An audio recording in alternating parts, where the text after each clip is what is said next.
There was in fact a general infection, especially in an area where the contingents of the dead who came from the countries of origin were involved.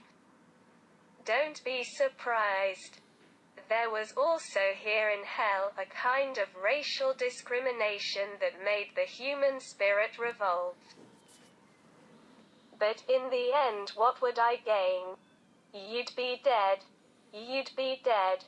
There were even thousands who had given their lives for such an ideal. Why did they have to sacrifice down here? Many people ask the question, until when? Until when? They asked above the surface of the earth. Until when? Did they ask here in the paraffinic hell? I left the club with this amalgam of thoughts in my head, something that was allowed to a young dead person.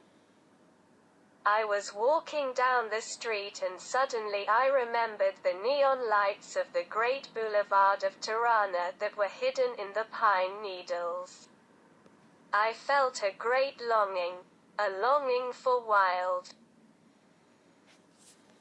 My mind went to escape and appear as a ghost on the surface of the earth, but even here, this job had a lot of trouble.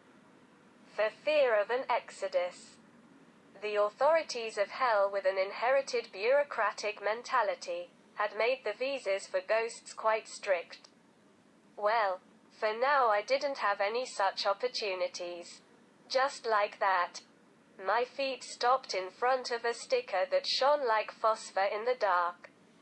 However, I managed to read, Dante Alighieri gives press conferences on the topic. For a more democratic life in hell. Below, on a plate somewhat damaged by the cosmic rain, I could barely read Esperanto.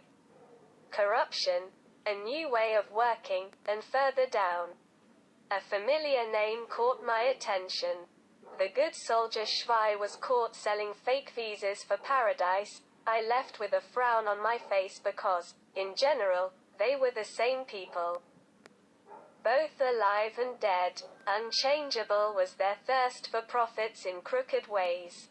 Schweig's case shocked me. I was very curious as to how he had expected this. Its creator himself, Hašek,